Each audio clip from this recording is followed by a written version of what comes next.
Oh, Joe Sherman. Yep. I mean, the only reason I knew about it was from Ron Brocata's book, The Golden Years, Age, whatever. Yeah. Because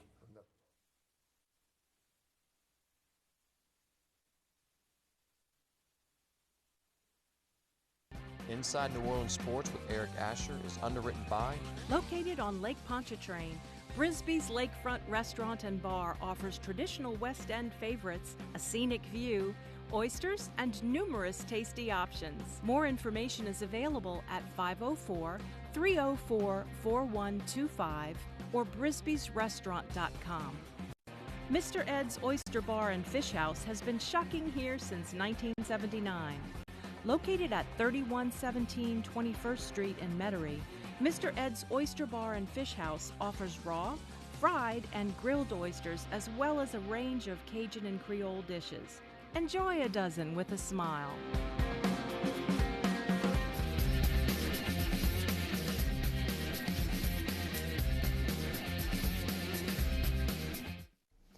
Inside New Orleans Sports with Eric Asher is the first place award winner of the 2015 New Orleans Press Club's Excellence in Journalism Award for the category of Best TV Sports Show.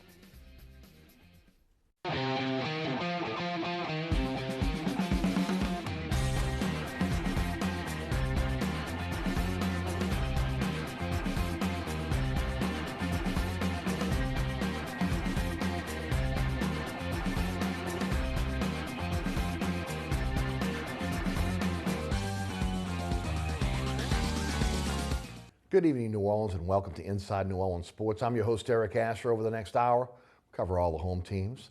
New Orleans Saints, LSU Tigers, New Orleans Pelicans. We hope to get the Tulane Green Wave as well. Great panel for you tonight. Robert O'Shields of ABC 26 Sports and Coach Rick Gailey of SportsNoel.com, WGSO Radio, and WHNO-TV. And guys, welcome to the show. Thanks so much for coming down tonight. Always like to start off letting folks know a little bit about what you guys are involved in. Bobby, why don't you take it first? Well, we are done with prep football. Ed Daniels and I, we do, and JT Curtis, we do Friday Night Football. It was our 25th season. Ed and I had lunch today, and he said something that I don't want to hear before Christmas, and that is, hey, let's get ready for year 26. So I would like to enjoy the rest of 26 on 26, yes. which is on 38. So I would like to have some kind of vacation. Yeah. My wife would like to have some kind of vacation and a break. But we are getting ready for our basketball show. So we have other sports that we cover around the area. So basketball, soccer will be around the course. And that's what we're working on. Friday Night Sports is the theme for that. And Delgado Community College is one of the big sponsors. Yes. Now, will this be on Channel 26 or on Channel 38? It's going to be on 38 again. Okay. Same kind of time, but it's not a 1 hour, 5-minute program like Friday Night Football. It's going to be shorter at 30 minutes. Coach Joe Sherman from Delgado, everybody knows that name.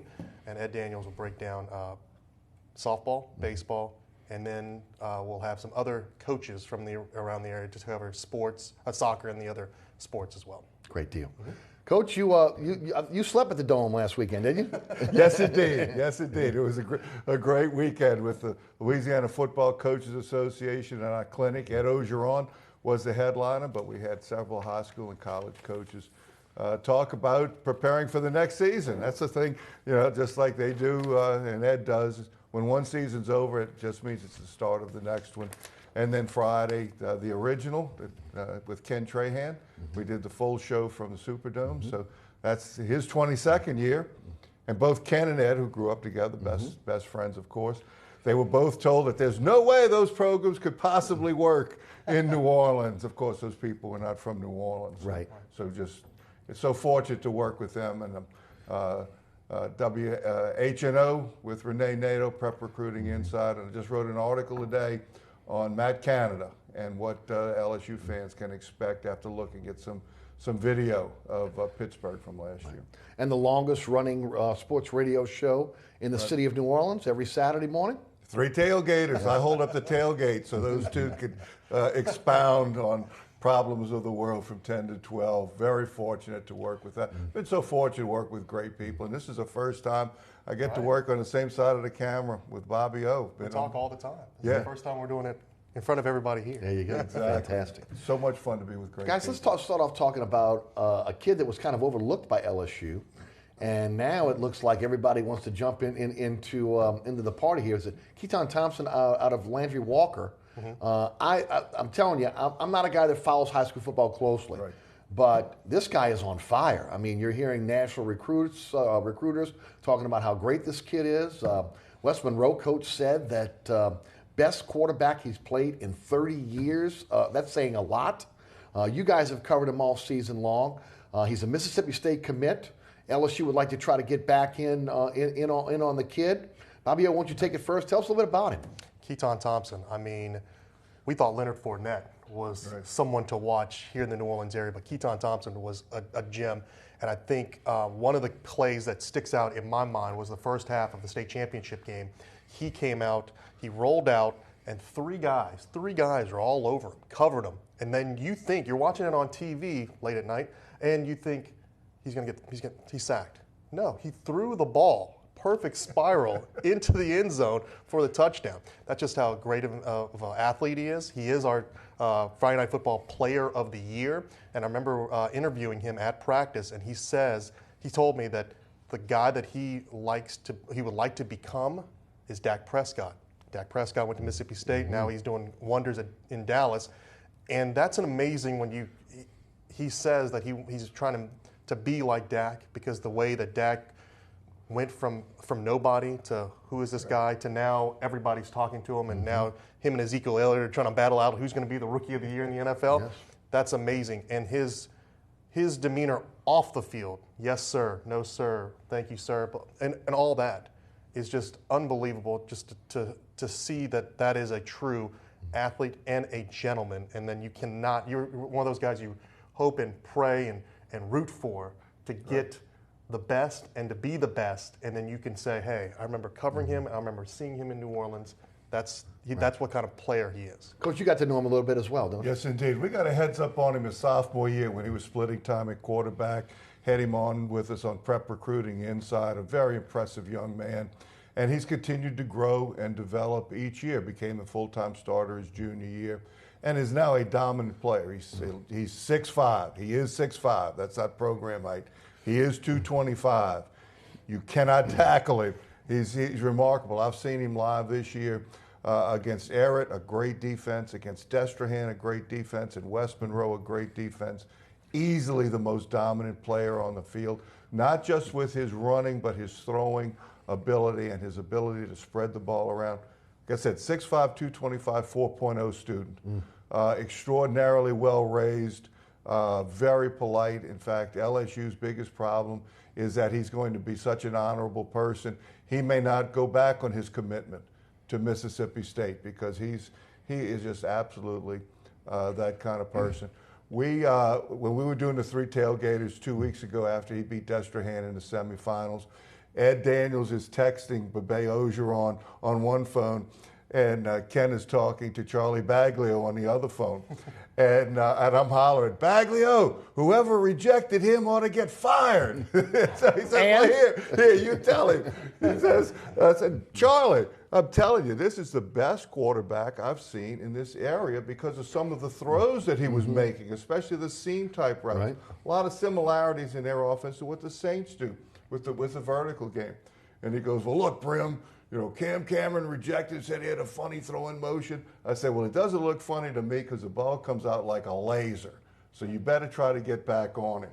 And obviously they are, because he is the dominant player now. Right. Now I saw Miles Brennan play, and that was the big Yes, talk. sure. Big quarterback. So I saw Miles Brennan play not only in Mississippi when they were playing Brother Martin, but also when they played Brother Martin at Tad Gormley. I'll be honest with you, wasn't that impressed. I know he's in a small school, taking on a big Brother Martin team, but I wasn't impressed. But then when I saw Keaton Thompson play, I'm like, you almost want to just put him in a car, drive him over to Baton Rouge, and said, "Excuse me, Yeah. Right. what is he missing?" Well, what do you think? Do you think there's a chance that he's an early entry at Mississippi State, which means in a couple of weeks he's going to be going to school? Right. Your thoughts? I agree with Coach. I think LSU really, really, truly dropped the ball on this one. I think he is going to be Starkville. He's going to be Starkville bound, and the only time that we'll see, or I said LSU fans will see him, will be at Tiger Stadium when he's throwing touchdowns for the other team. Coach, you concur? Yeah, I certainly think so, because he's a young man of his word.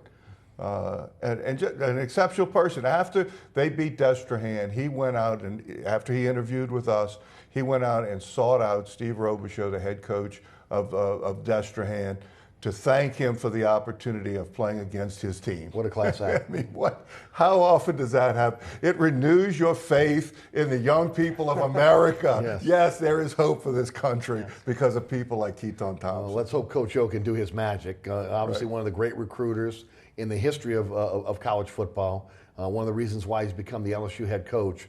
You got to turn this kid around. I mean, I mean, look, for a guy that doesn't cover prep sports, and he's caught my eye. And look, we lead the show off with him tonight.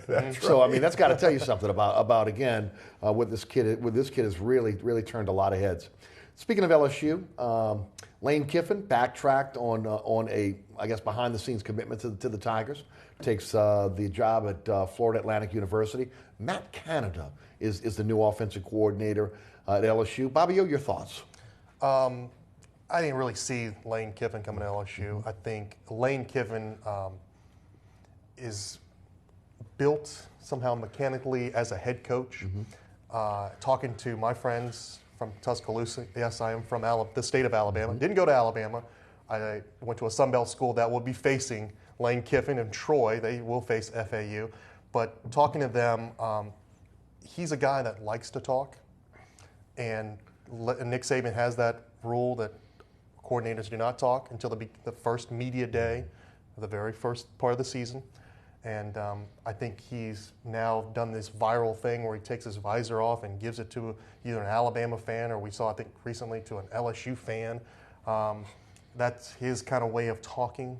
And he has taken a big pay cut. I did read his contract. He was making close to $1.5 million. Now he's making less than $1 million. Yes. So that just tells you that he wants to be a head coach, and I don't think he wanted to be another offensive coordinator or any kind of assistant coach. I think he wanted to be the head man. What are your thoughts about Canada? Canada, his first impressions at the press conference, it looks like he knows what he knows what he's talking about, and his track record of his stats. I think it was over 21 points a game. They scored a bunch of points against Clemson. That should just tell you enough. And he did make a point. I am 1-0 against Alabama when he was a coach in Northern Iowa. He is 1-0 in Alabama, but he is his first impressions right now. It's that he knows what he's talking about, and he knows that he's got a good defense in Dave Aranda. So his job is also to keep his guys out on the field, to let the defense rest, take their breath, and then get them back on the field when they've scored touchdowns or what have you. Coach, you did some research on him. Tell us a little bit about what you found in your research. Did a lot of research, and I was especially interested in, even though he's got 25 years of collegiate coaching, interested in what he did last year, because that was his first year at Pittsburgh. What could he do coming in as a first-time offensive coordinator somewhere? And so really broke down the early season game against Penn State and then the later season game against Clemson. In fact, there's an article, I've got 9 progressive pictures in there about some of the concepts that he uses. Offense is power, deception, misdirection, and speed. And he uses all 4 of those attributes in attacking a defense. A lot of shifting, a lot of motion, very multiple in his formations, simple in his actual play design. Something I was very, in fact, the play that I have broken down on Sports NOLA, there's 2 shifts and a long motion to run an inside zone play. And he completely has them outnumbered. I mean, it's just remarkable what he was able to. He even used tackles in shifting. He shifted the tackles from 1 on each side to 2 on one side to 2 on the other side, back to 1 on each side. So they were shifting and getting Clemson off balance. They're pointing and moving. So, that article came out really good. But he uses all of the factors involved in gaining an advantage for the offense. His teams play quick. I don't think they play fast, because he does not want to burden the defense with restricting increasing the amount of time that the defense is on the field. He understands the relationship of offense to defense and the kicking game as well. But I was very impressed. It was the second game of the year against Penn State that his team played fast. His offense played fast. There was no doubt among the players what they were doing. Even with the shifting and the motion and the multiple things they were doing, there was never anybody looking and trying to be directed. They knew what to do. Reminded me a lot of Aranda. When Aranda's defenses, you don't see a lot of, and you saw that carry over in Wisconsin this year from the system that he put in. No doubt, no hesitation. Players play quick without hurrying. Really interesting, the schemes that he brings to the table. You know what's funny about the Dave Aranda thing? I don't know if anybody watched the press conference, but he said hello to Dave Aranda because Dave Aranda bought his house when he was leaving Wisconsin, so they know each other from lawyer's office, from brokering a deal when he bought his house. So they know each other. But I mean, off there, you're right. He is pretty much like the Dave Aranda on the offensive side. Which is what they were looking for, right, guys? I think so. You know, what's interesting is, first of all, I was impressed with the press conference, what he had to say. The fact that, you know, especially when you get some offensive coordinators, some defensive coordinators, they want to come in, it's my system, it's worked everywhere I go, I'm going to have the players conform to my system. No, he says, it's my system, but I'm going to look at what I have, and then I'm going to allow that system to be able to work on what the players can do. With Lane Kiffin, you were probably looking at a guy that was going to be there 1 year and always going to have his eye to the next job. With Matt Canada, obviously he wants to use this as a stepping stone to be a head coach one day, but I don't think it's going to be a situation where he's looking tomorrow to be able to jump to another school. So you're going to have some stability there at that point. And I think that's a good thing for the program. But the cupboard's not bare right now as he comes in on the offensive side of the ball. Jazz Ferguson announced today that he will be transferring. On the defensive side, Christian Lacouture coming back for another year after an injury year on the defensive side of the ball. But Darius Geis, you look at the receiving core, you look at a seasoned offensive line, even though it's young and you're losing some players. The big question mark is, again, how he'll fit Danny Etling into this offense, if it's going to be Etling or maybe a newcomer quarterback. But, you know, he's coming in, and like I said on my program, my radio show today, it's like Christmas in early December for him. I think Danny Etling's going to be the starting quarterback. I mean, you just got to give him the shot. I don't think you're going to have another Brandon Harris moment. Danny Etling, proven that he can play in those big games, even though some of the outcomes was not a good outcome, he can be your guy. And I think with Matt Canada showing him the tools, because that was the other thing he said in the press conference, we're gonna find out who is the best fit. It could have been our third string guy, it could be our starter, but we're gonna find the best fit for our best guys to go on offense. And to have Darius Geis, he even someone asked him when we were not at the actual press conference, on a side note, like, what do you think about Darius Geis? And he just like, it's going to be awesome. I can't wait. Yeah, he knows how to utilize talent, and he can coach quarterbacks. He can. The most disappointing thing of the Cam Cameron era is that not a single quarterback improved. Coach, if you're coaching somebody, even if they're still bad, you should see tangible and quantifiable improvement from the beginning to the end. They still they may go from horrible to bad. They still may not be a great player, but you should be able to identify improvement. That's what coaching is, and never saw that. There was not a single illustration of that in the Cam Cameron area. I can assure you that Matt Canada will be able to coach the quarterbacks to the point that they'll be their most effective. And I thought he's going to be a humble guy too, because you have to. He even brought this up, and someone brought it up a year ago. He was fired from North Carolina State, and I think, and he even said that was kind of like a learning curve. And now he's here coaching LSU. I think he's going to be humble enough to like, I'm at a great position. I've got a great coach. I've got great fans, and I'm going to get the pick of the litter here in the greatest state in Louisiana. So I think he's going to be humble.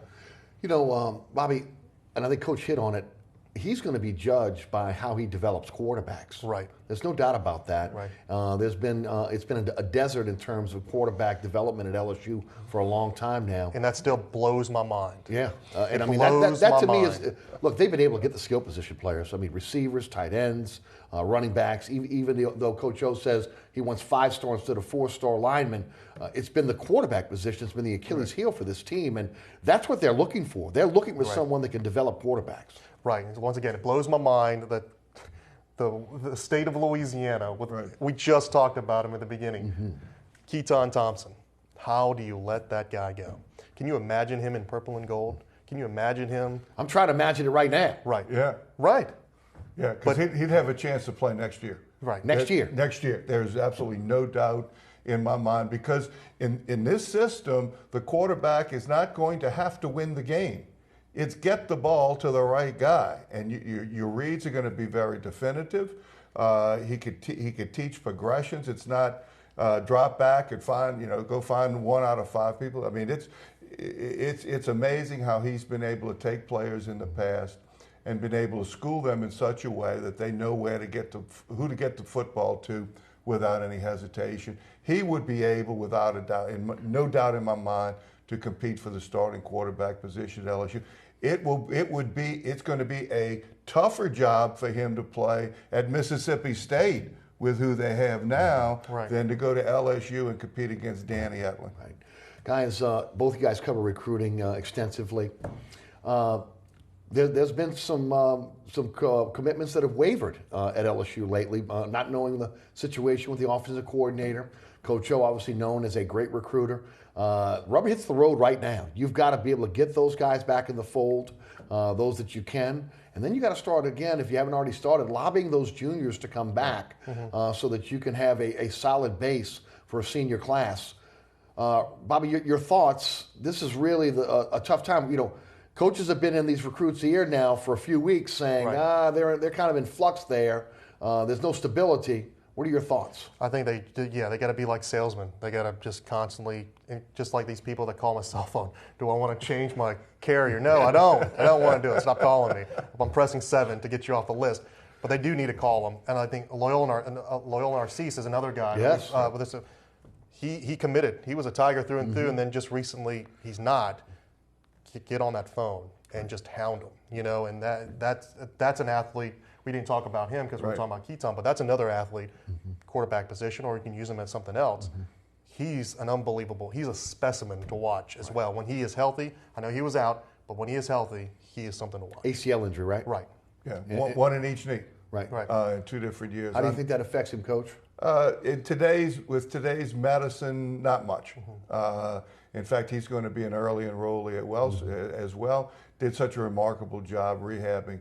The previous one came back the same season that he hurt it in.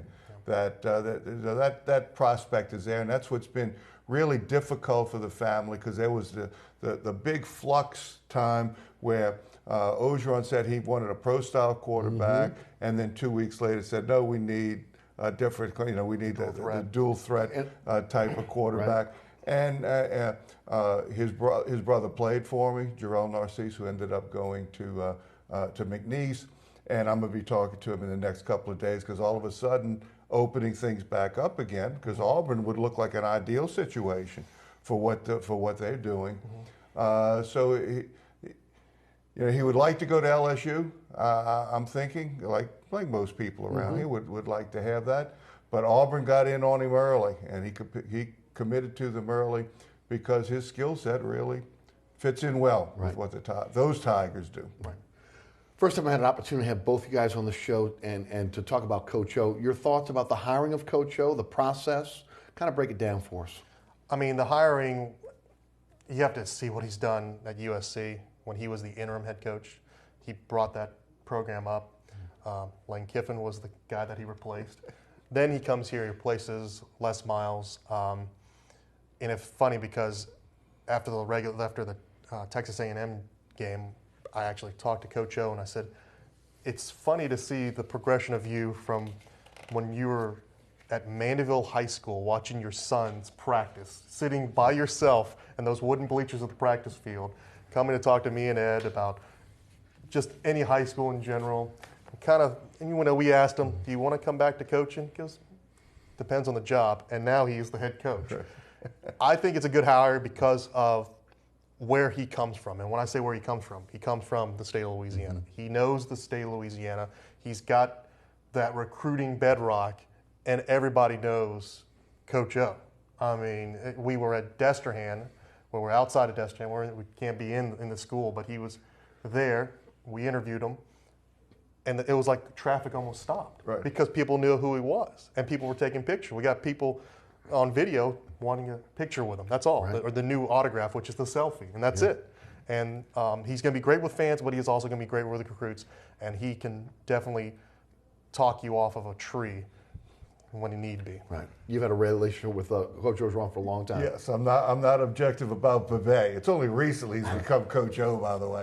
I guess that's a more official title name. But think the world of the guy and his development from when he was at Ole Miss and he was trying to do everything to now trying to be the delegator. And so he's smart. He's learned along the way. He's improved. The job he did as an interim in both places was just outstanding. But it's different when you're signing the checks yourself.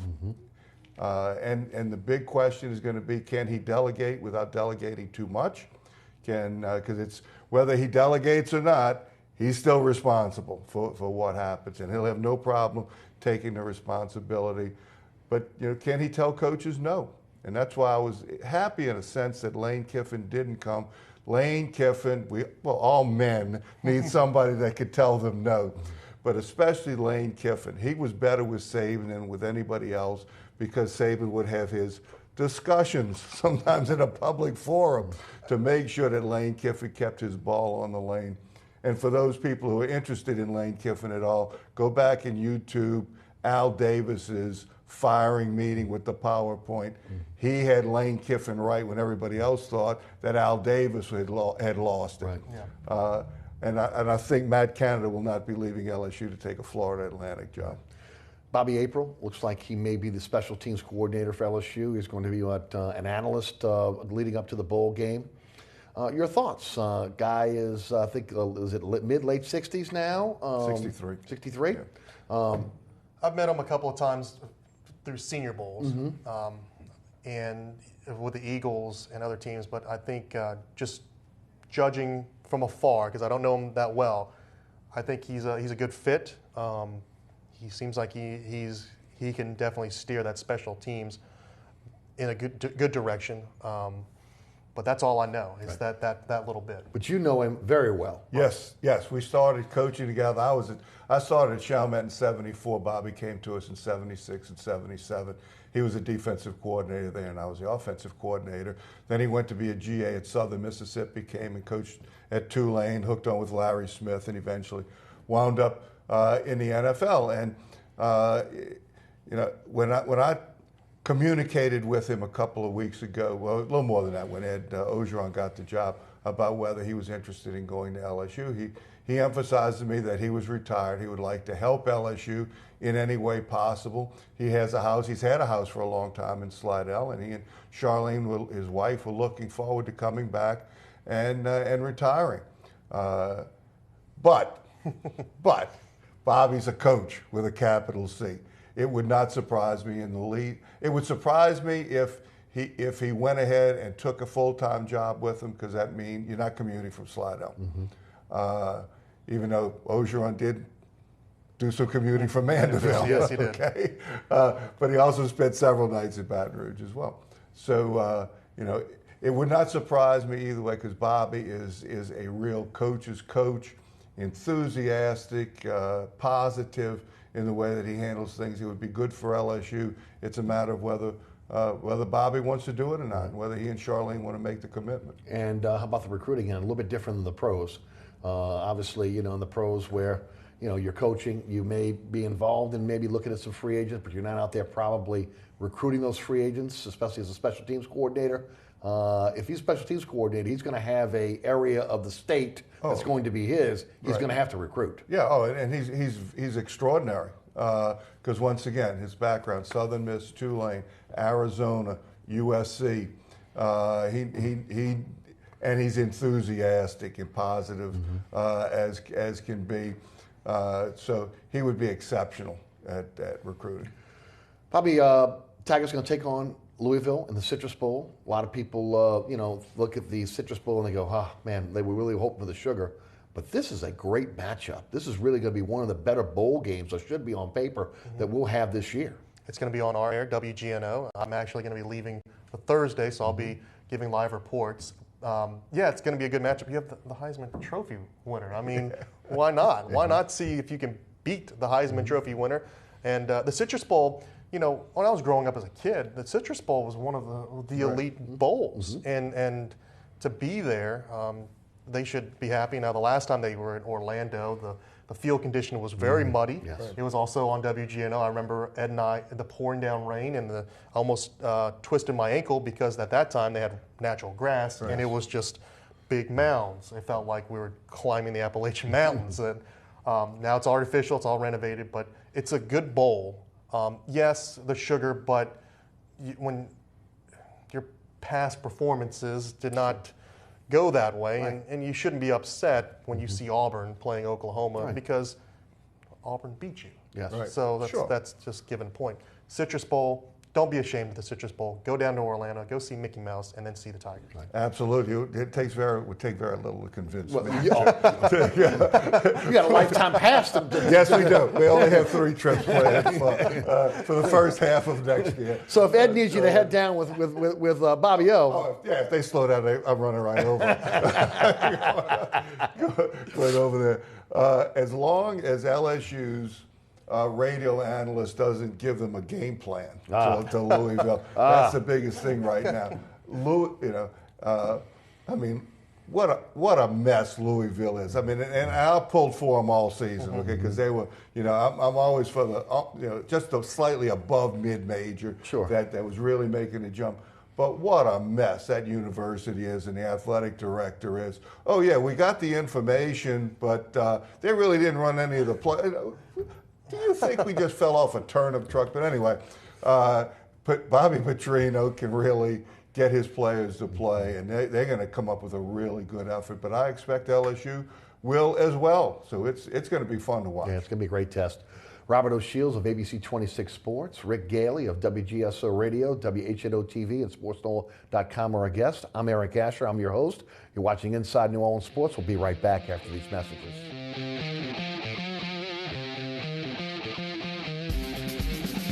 Located at 3701 Iberville Street in Mid-City is Katie's Restaurant and Bar. Open 7 days a week, Katie's offers daily specials for lunch, dinner, and Sunday brunch. Serving New Orleans cuisine such as fried shrimp platters, grilled redfish, and a fully stocked bar.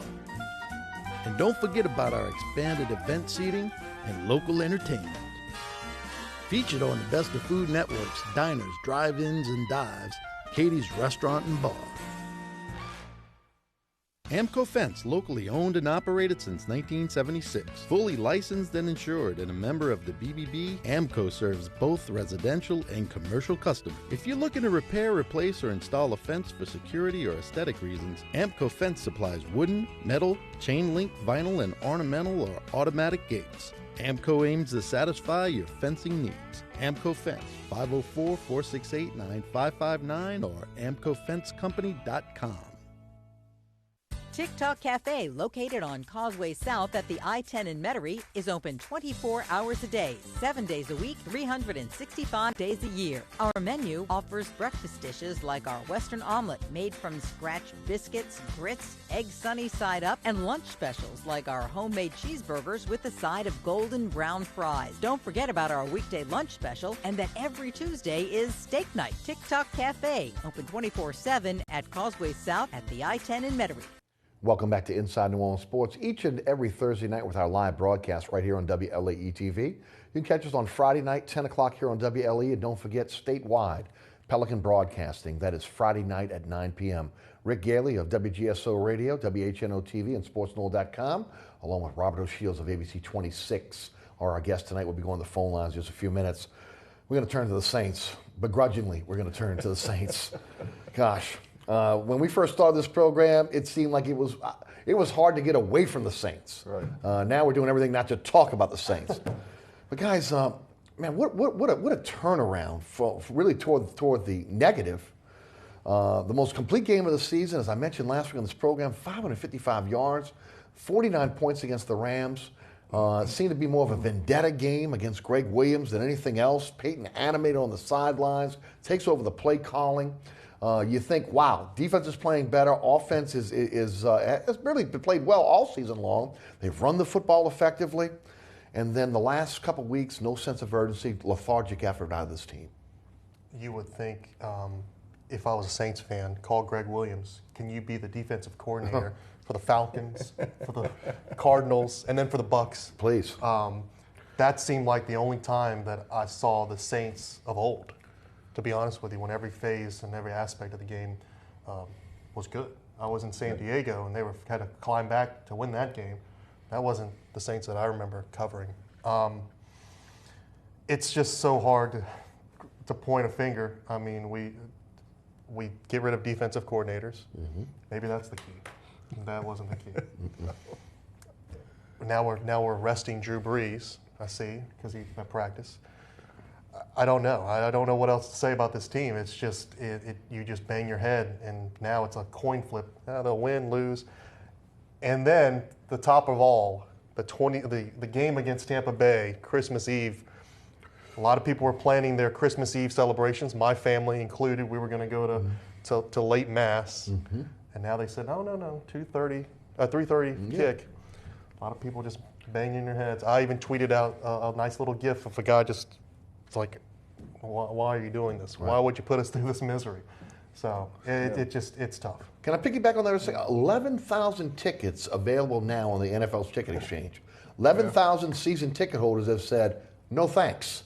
I'm going to be with Christmas Eve with my family, friends, going to Mass. I have plans. Thank you very much, NFL, but no, we won't be in the Dome on that day.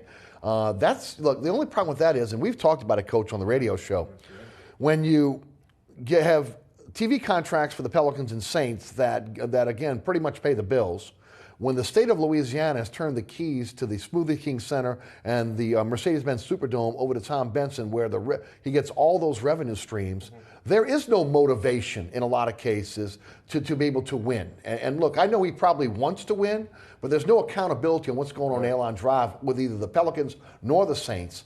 And I would say that way back in the day when Buddy D was telling people to boycott because Benson wasn't getting the job done in terms of getting a winning team here in New Orleans, I don't know if that's going to make a difference to the hierarchy at Airline Drive if ultimately the Dome is full of Tampa Bay fans or they've got a half-empty Dome on Christmas Eve. Absolutely, because like I had said before, everybody needs somebody that can tell them no. And right now there is nobody.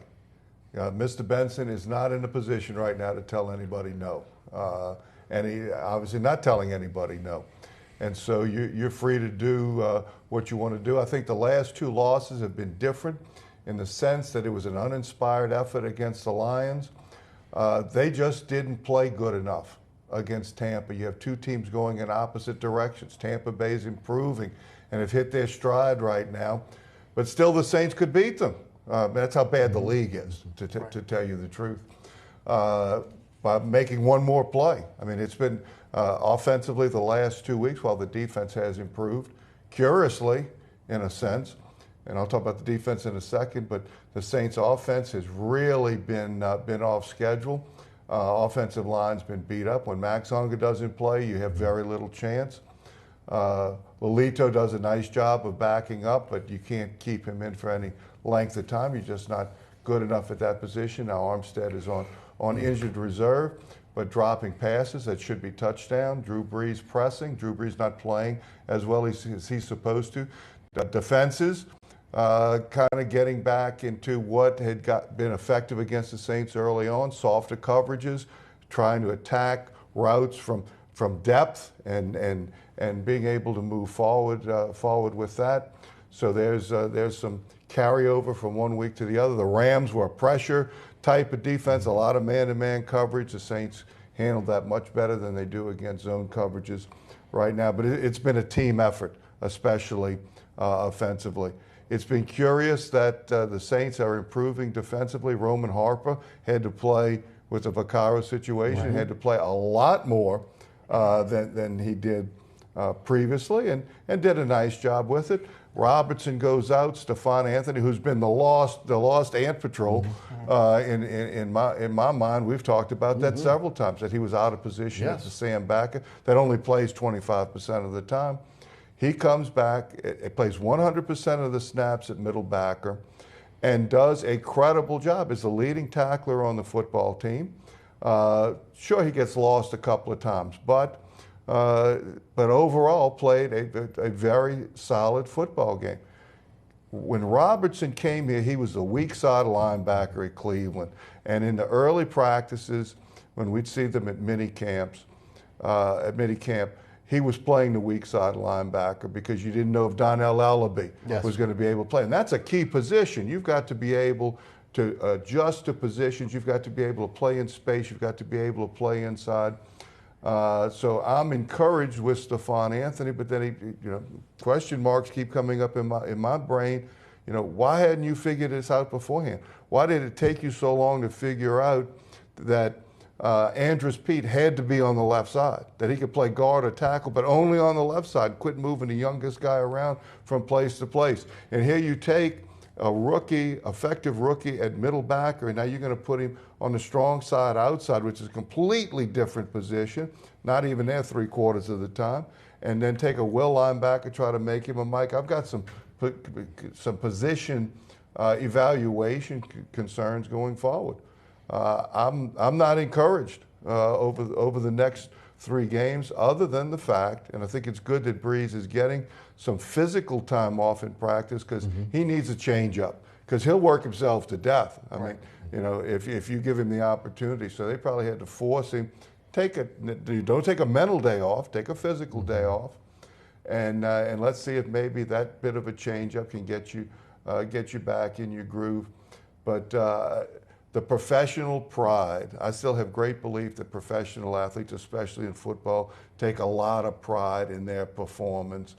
And I expect them to bounce back against Tampa last week. They bounced back a little bit, just played poorly offensively. Can they bounce back against Arizona this week and maybe carry something forward? It's tough to imagine. Yeah. But Arizona's coming off of a grudge because they lost to Miami, last-second field goal. Yes. But so, Arizona's not any good. It's amazing how bad they are. I know. And there's an article out that the BA over there, the head coach, is on the hot seat, that's weird to me because they were just in Super Bowl contention a year ago. So, but I think they're going to be playing with a grudge too, and they're going to be back home, so they didn't have to make the West Coast to East Coast trip. The Saints now have to make a slight one time zone change, but playing in Arizona, that's a place almost like the Superdome. It can get a little rowdy. Coach says he believes that the players are going to have some pride here. What do you think? I think it's going to be some pride, but Zach Strief made an interesting quote in the locker room Monday that, we don't want some guys here already planning vacation. Yeah. We want them to finish out the season, which then why would a player, especially in the Saints organization, why would they say that? Because it's always tight-lipped. So that really piqued my interest on Monday when we were interviewing him. Are there players thinking maybe Pro Bowl, maybe Hawaii? Are there players thinking about, well, I'll be home for January, I can spend time with mom and family and everything? So are there mindsets? Is that what he was trying to do? Or was it a mind game where he's just trying to use us to get the message to everybody else and to not do that? Well, what about Peyton at this point, taking over the play calling duties? Look, we know he's been an incredible play caller throughout his tenure here in the NFL, especially as head coach of the New Orleans Saints. But they have this explosion against Los Angeles, but the last 2 weeks, sputtering is a nice word for how well they played on the offensive side of the ball. Coach, you break this film down every week. What are you seeing? Yeah, it's Sean Payton is at his best when he's angry. Just like Mark Ingram runs better when he's angry. He's got to be on. The term I use is on edge. He's got to have a burr under his saddle all the time, so he's getting after everybody. And Peyton just doesn't do that. I don't know if he's capable now of doing that from week to week. They seem to have been much more consistent, and you saw some improvement every week when Pete Carmichael was the predominant play caller, even though I think for the most part they're of like mind in putting a game plan together. But what to use when, and what you're trying to orchestrate over the course of the game. I'm not sure if Coach Payton really has a feel for that or not, because play calling is as much as you try to make it a science, and you've got these big cards with all the colors and all the situations and personnel groupings and all that, it's really an art when you get right down to it, being able to take all of this and really feel what's going on in the game and taking facts, putting your feelings and your emotion into it to be able to come up with the ideal play call. But he's been an artist. I mean, you look at him during his time here in New Orleans, he's been one of the great play callers in the NFL. But yet, since that Rams game, they just have not. The offense has, the empty backfields showing the defense exactly what you're going to do in situations. I mean, some of the things have been kind of mind-boggling from those that are looking from the outside in. You know, the empty backfield, the last Drew Brees touchdown in the fourth quarter, they had 5 out. 3rd and 1. 3rd and 1. Right, come on. If you got Mark Ingram, you just said, just tell Mark, Exactly. hey, you're not the best running back ever, and he's going to just get mad and go down for the first down. The other one was right before the half, they ran the ball. Mark Ingram ran the ball to the 1-yard line. The clock had 43 seconds. They didn't run the ball until 13. Right. Yes. It's uncharacteristic of how this offense has been under the Payton tenure here. Brees, too. I mean, look, he's had a tough couple weeks. No touchdown passes, 6 interceptions, very un-Brees-like. But you guys were in the locker room. I wasn't there. A little bit of rabbit ears. You know, talking about the fans, talking about the Brandon Cooks, forcing the ball to Brandon Cooks. Some things that uncharacteristic. We've never heard Brees address to the media. Right. And that's un-Brees-like. That is un-Brees-like, saying that he's not forcing the ball to Brandon Cooks. But, you know, who's to know? I mean, we don't know what the play call is. We don't know what if Brandon Cooks is the first indicator or the last indicator for Brees to look at. But I did find it funny during the Tampa Bay game. My buddy, who's a rabid Falcons fan, he lives close to Atlanta, he was texting me like, just waiting for that Drew Brees pick 6 or Drew Brees interception, because he's been watching, of course, other teams have watched. Sure. And then he's got me thinking, because then I go back and going, wow, he's almost thrown an interception a game. And then as he texted me, he throws an interception in Tampa Bay. Right. I don't know. Brees, this year's been very different. Covering Brees. Almost an MVP type season up until the last couple of weeks, right? Right. That is exactly right. It's been the Saints have got to have everything going in their favor to be competitive. Not just injuries, but attitudes, and everybody's got to be on the same page. They have a very narrow margin for error. It is not a coincidence that Cooks' dissatisfaction and the publicity going out with that has taken a bit of an edge off. You can't have that, because once again, they have a razor-thin margin to be successful, and all it takes is one comment, so there's one more play perhaps that they're trying to get it to him, or one other player is going, well, why should he complain we won by 50 points? And those little edges get lost very, very easily in world-class competition. Well, Coach, look, Cooks was beloved here in this town until the tweet, and then doesn't back it up. It looks as though Brees, I don't know whether Brees says it or not, when I go back and look at the game the second time, I'm seeing Michael Thomas run open. I'm seeing plays where it looked like he was trying to maybe force the ball to Cooks. Maybe it wasn't, maybe by design, that's where the ball should have went. Maybe, and when he was going through his progressions, he didn't see the open player. It happens. But last week against Tampa Bay, dropping a touchdown pass, not stretching out for a touchdown pass, okay? You got to get off your feet and you got to go get that football. And then, come on, man, business decision, triple coverage, not going after the football. I don't care who you are. You're in the NFL. Look, and everybody, there was some talk about him being a diminutive player. That's why he didn't do it. You're the NFL. Yeah. And you should have went after that ball. So it's one thing to say that this is about a business or to make these comments on tweet when you're tweeting, but you better be able to back it up on the field, and Cooks hasn't been able to do it. And look at the catch he made against Denver. Yes. When there's 3 people around. Uncharacteristic. So he has in the past done it, and now all of a sudden, the tweet and the inconsistent play of the offense and inconsistent play on his part, that whole thing, once again, world-class competition.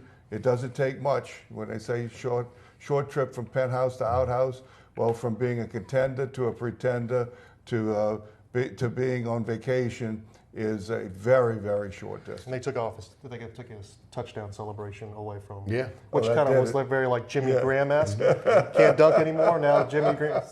Maybe that's it. But you know, Bobby, that was an indication to me that he didn't catch the football. Yeah. Normally, he catches the football. He goes into his little routine. That call was made, and of course, you know they're going to look at the replay no matter what. But he didn't get up and do the arrow and everything else. That told me he didn't catch the football. Yeah. Guys, when you look at this team right now, it's a team that's floundering. Do you guys think that they can turn this thing around and win a couple games, or is this going to be a situation where we're looking at a 5-11 finish for this team? I said it. I'm a admit to everybody when I was at the Greenbrier with Ed, and we were nearing camp, and Ed looked at me and he asked me, he said, "What do you think?" I said, "After what I've seen, 5-11." I just threw it out there, and I know it's coming true, but I don't want to brag or anything. But the other thing is, we have a person at work. Oh, we're still in the hunt. We're still in this. We're still in that. And then I said, well, that's just like these high school teams for the LHSAA that are 0-10 and they're still in the playoff, and then they get killed by 100 points the first week. So do you really want to face that? You face somebody else that's so much better and get killed by 50 points? Do you really want to go through the playoffs like that? Why don't we just go ahead and just end this season and rebuild and try to get better for the next 2 or 3 years? Yeah, well, I mean, what do we mean by turning it around? Can they compete for the next 3 weeks? Yeah, they're good enough to compete. The league allows you to be able to compete every week. Can they win 1 or 2 games? Yeah, Is it better for the franchise? Probably not. Right. But once again, I mean, my reaction always is to compete. You know, if you're going to play, you might as well try to win. And in football, if you try to tank, those other players are auditioning for the rest of the league as well, and that's when you get hurt. Is when you're not trying to do well. So I still have a philosophical belief in the competitive spirit of the professional athlete. Well, let's hope so. How did that? Let's get to the phone lines. 866-3200. Jack is in Metairie. Jack, welcome to Inside New Orleans Sports. Hey, Jack. Yeah, Eric. Yeah, y'all got a good program and everything. Look, I think that I hate to say it, looked like Sean Payton might have lost a hand on these players and everything, and it's strictly downhill. And one other thing, they ought to get rid of freaking Mickey Loomis, and they'll might be a lot better because they're poor evaluation of talent, and we all know that. And it's all good to say, fellas. Thanks a lot. Thank you, Jack. I think Mickey Loomis gets too much credit for talent evaluation around here. I think it's Payton, and it ends with Payton. But I do think that, and I've said it before, they have to do something with the front office of both of these franchises. Kick Mickey Loomis up, president of both organizations, and let's get some real football guys in there, basketball guys in there that know they can be a true general managers here that the coaches have to answer to. And I'm not talking about Del Demps. I'm talking about someone new on the basketball side and someone that I don't care anymore if Payton trusts or respects the individual. Someone that he has to answer to. Let's take something off his plate. Right, and this goes back to LSU. Why in the world, you got a great state like Louisiana, you let people go by, get somebody that knows, that will concentrate on basketball, get someone that concentrates on football, and also get some recruiting scouts in the Saints organization that doesn't just hang around the sidelines on Sunday. They're out there to all these college games, Thursday, Friday, Saturday nights, and evaluating and not just going off of either websites or hearsay. Go out to a game. Yeah. I'm pretty sure Tom Benson will pay for you to fly to Ohio State or California to watch a game if it's going to bring him another Lombardi trophy. Are they not doing that now? I feel like they're not. I feel like they're just stuck in Airline Highway, just on their phones and going, oh, this guy looks, 6'4", looking pretty good, but probably has the work ethic of all, not going out there on Saturday. Well, you know my theory of West Coast players. Sean Payton gets in that hotel room after a week Saturday meetings. He settles back in his bed and he flips on the West Coast games. Oh, I like that guy. That guy looks like he can fit. And of course, we see a preponderance of West Coast talent with the Saints. But meanwhile, Southeastern Conference, not so much. Yeah. Coach? All I got to do is call Al Dupuy. He'll tell him what to do. He'll be on in a couple weeks. His evaluation is as good as anybody. In pro sports, you are what your record says you are. and there is nothing about either franchise's record over an extended period of time now that can even give you any belief that what they're doing is right. Changes have to be made, but who's saying no? Right, agreed. Martin is in Destrehan. Martin, welcome to Inside New Orleans Sports. Hey, Martin. Hey, how y'all doing, gentlemen? Doing fine. I was just wondering if y'all think Lindsey Scott Jr. might have a chance to get some quarterback time at LSU next year. Thank you for the phone call. Guys, Lindsey Scott Jr. That's a great question. I was just talking about him today, as a matter of fact, over at Rummel. Visited them for a while. I don't see him playing quarterback at LSU, but he will be utilized. If you go back and look at the Pittsburgh video from last year, they had a number 10 who led the nation in kickoff returns for a while, but he was a zip sweep, I call it the jet sweep runner, and he was a formation changer, and he was scooting all over the place. I do see him being productive. I do see Matt Canada being able to utilize Lindsey Scott to be effective, but I don't think he's got the talent overall to be an SEC quarterback. Yeah, I agree with Coach. I said Danny Etling's going to be the starting quarterback. Unless something happens to Danny Etling, yes, he loses all hands, all fingers, all feet. He's going to be the starting quarterback. Lindsey Scott, he's going to be, Coach Canada, like I said earlier, that he's going to be utilized somewhere, and Coach Canada's going to put him, and you never know. He could be the best athlete at LSU, and everybody was like, huh. And I was complaining he should have been the quarterback. Yeah, right. The best thing that LSU has done since Ed Ogeron has taken over is utilize more of the talent that they have on the team. Agree with that. Players that we didn't even know existed, all of a sudden were making plays. That it was open to consideration to utilize things like tight ends and to have them catch passes. Wow, and utilize more of the roster, and that makes for a better roster. They're happier, they practice more because they're going to be a real contributor. And I feel that Coach Canada is going to find ways to use people like Lindsey Scott. It's amazing. Everyone said when he signed with LSU, man, if you sign with Tulane, you're a starter. And when you look at what happened last year with the quarterback position, gosh, you would have thought that Lindsey Scott Jr. could have been the starter on that team. And on Tulane, yes. Yes. Because Tulane was in that weird prior. Sure. Well, they were trying to find a dual threat quarterback, and then they had to settle with a guy that's, when he was at Mandeville, he was a pocket quarterback, and he kind of ran the ball a little bit in Glenn Couliot. Admirable job that he did. He did. And that's going to go a long way when this program does go on the rebound. They can always look at, hey, he was the quarterback in that transitional period that led Tulane to where they are right now. Robert O'Shields of ABC 26, Coach Rick Gailey of WHNO-TV, WGSO Radio, and SportsZone.com. Thanks for being on our panel tonight. Thank you. Love it. Yep.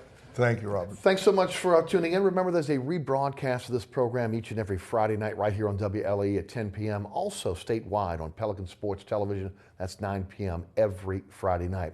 You can catch me on the radio, 990 a.m. WGSO. That's 11 a.m. until 1 p.m. weekdays. You can listen live, download the podcast at ericasher.com.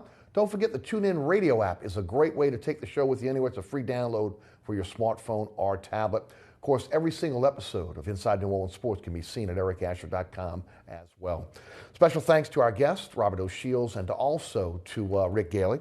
Also to the WLE production staff, including Ron Yeager, Jim Dotson, Kenny Juneau, Naila Jones, and my director, William Hill. Thanks so much for watching. We'll see you right back here next week for the Christmas edition of Inside New Orleans Sports. Happy holidays to all. We'll be checking you out next week. Thanks for watching.